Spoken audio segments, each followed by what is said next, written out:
पत्रकार मिलिंद ठाकरे पर प्राणघातक हमला करने के मामले में पुलिस ने 4 आरोपियों को किया गिरफ्तार। एक आरोपी अब भी फरार। 13 अप्रैल 2025 को पुलिस अधीक्षक नगेंद्र सिंह ने प्रेस कॉन्फ्रेंस कर इस बात की जानकारी दी कि पत्रकार मिलिंद ठाकरे पर बीते दिनों प्राणघातक हमला करने के मामले में पुलिस ने 4 आरोपियों को गिरफ्तार किया है, तो वहीं एक आरोपी फरार है। इस पूरे घटनाक्रम का मास्टरमाइंड राइस मिल संचालक विशाल गंगवानी पिता हरीश गंगवानी उम्र 35 वर्ष निवासी औरम सिटी थाना नवेगांव है, तो दूसरा आरोपी नीतीश यादव पिता स्वर्गीय सुरेश यादव उम्र 32 वर्ष निवासी वार्ड नंबर 19 बालाघाट है, तो तीसरा आरोपी सनी यादव पिता राजेश यादव उम्र 20 वर्ष वार्ड नंबर 19 सिंधी मोहल्ला निवासी है, तो चौथा आरोपी सूरज पिता लक्ष्मण पराते उम्र 24 वर्ष निवासी वार्ड नंबर 23 मैनगंगा नदी के पास का निवासी है, तो चौथा आरोपी जो फरार है विकास पिता जीवनलाल कावरे उम्र 25 वर्ष निवासी वार्ड नंबर 13 गंगानगर है। पुलिस के अनुसार पूरा खुलासा करते हुए पुलिस ने बताया कि मुख्य आरोपी ने इस बात का खुलासा किया कि कैसे उनके द्वारा पत्रकार मिलिंद ठाकरे पर प्राणघातक हमला करने की पूरी घटना रचित की गई और 30,000 रुपये की सुपारी दी गई। इस दौरान मास्टरमाइंड विशाल गंगवानी द्वारा आरोपी नीतीश यादव को प्रार्थी की फोटो दिखाकर उसकी स्कूटी का नंबर, घर से आने जाने का रास्ता बता के पूरी घटना की जानकारी दी गई। 7 अप्रैल 2025 को आरोपी सनी यादव जो कि नीतीश यादव का भतीजा है, प्रार्थी मिलिंद यादव के घर के पास रेकी करने लगा। घर से निकलने का इंतजार करने लगा। प्रार्थी मिलिंद ठाकरे घर से निकलकर जिला विपणन कार्यालय गया, जहां सनी ने उसका पीछा करते हुए कार्यालय पहुंच गया। अन्य आरोपी सूरज और विक्की स्प्लेंडर बाइक पर नकाब लगाकर चाकू के साथ रास्ता देखते रहे। जैसे ही मिलिंद ठाकरे अपनी स्कूटी से कार्यालय से बाहर निकला, सनी यादव ने फ़ोन कर रास्ते पर इंतजार कर रहे विक्की और सूरज को सूचना दी और मिलिंद ठाकरे के पीछे लग गए। होटल मिड टाउन के आसपास उस पर गाली गलौज की और सूरज ने चाकू से पीछे से जांघ पर हमला कर दिया। इनके साथ में एक गंभीर घटना यहाँ हुई थी शहर में। बीचों बीच 2 युवकों ने मोटरसाइकिल पर चाकू से इनके ऊपर हमला किया था।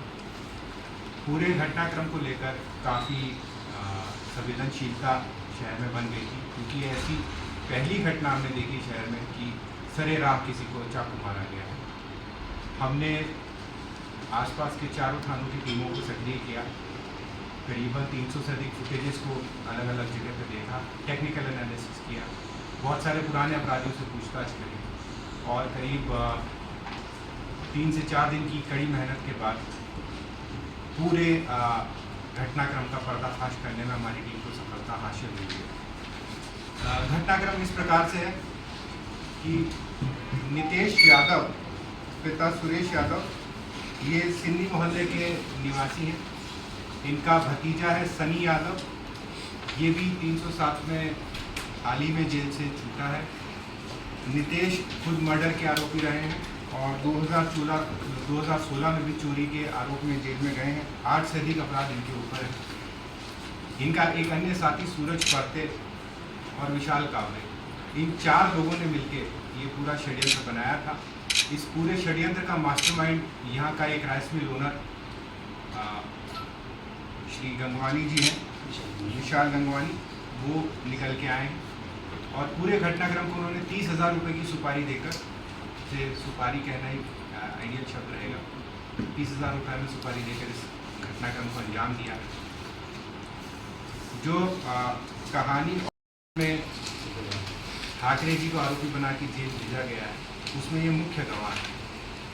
तो गवाह को प्रभावित करने के लिए इन पर लगातार दबाव ठाकरे के द्वारा बनाया जा रहा था, ताकि उनके केस में वो गवाही से मुकर जाए और उन्हें न्यायालय में जो उनके विरुद्ध अड़ीबाजी का एक केस चल रहा है उसमें उन्हें लाभ मिले। इसके अलावा और तथ्य भी हमने जो पता किए हैं यहाँ पे, तो पता चला कि भारी मात्रा में पैसों की डिमांड श्री ठाकरे के द्वारा विभिन्न वर्गों के द्वारा की जा रही थी वर्तमान में।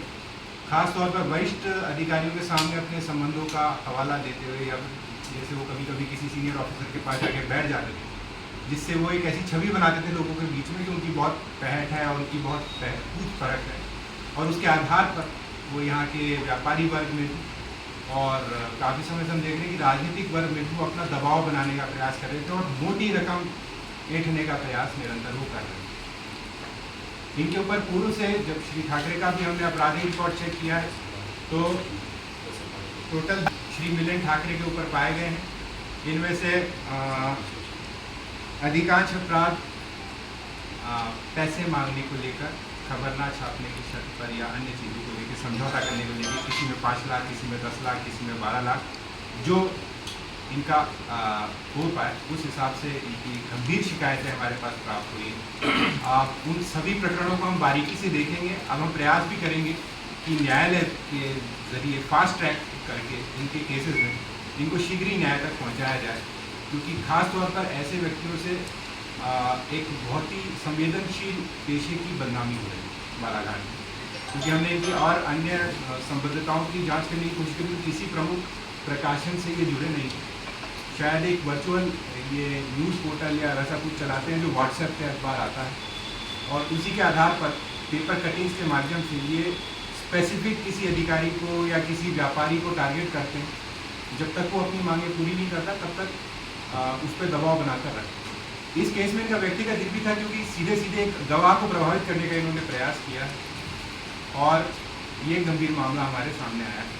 अपितु उनकी सुरक्षा को लेकर, क्योंकि उन्होंने काफ़ी सारे गंभीर आरोप यहाँ पे कुछ यहाँ के जनप्रतिनिधियों को लेकर भी लगा रहे थे या अन्य वर्ग के लोगों को लेकर भी लगा रहे थे, परंतु इस प्रकरण से जो हमें स्थिति स्पष्ट हुई, ये जो मामला है ये एक राइस मिल ओनर से जुड़ा है जो अपने व्यापार के बंद होने की कगार पे आ गया था और उसने काफ़ी मजबूरी में विवश होकर इस कदम को उठाया है, परेशान होने के बाद।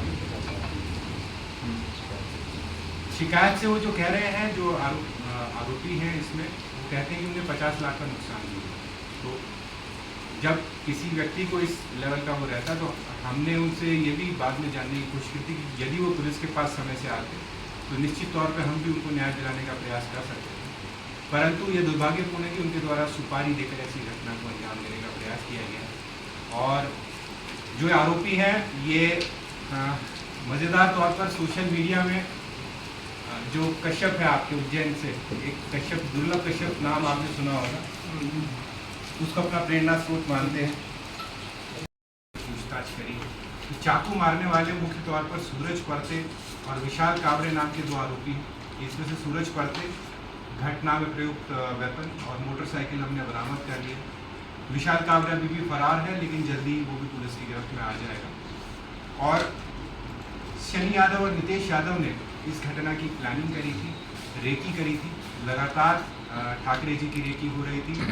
पिछले 24 मार्च से इस पूरे घटनाक्रम की प्लानिंग इन लोगों ने शुरू करी और करीबन 15 दिन बाद इस घटना को अंजाम देने में वो सफल रहे। इनका मकसद इन्हें जान से मारना नहीं था, जहाँ तक की जानकारी हमें विशाल गंगवानी ने बताई है। उसका मकसद था कि इसे डराना है, इसे सिर्फ चमकाना है, और इन्होंने चमकाने के लिए यही तरकीब निकाली कि इसे चाकू मारेंगे तो हो सकता है कि भविष्य में थोड़ा सा सतर्क हो जाए।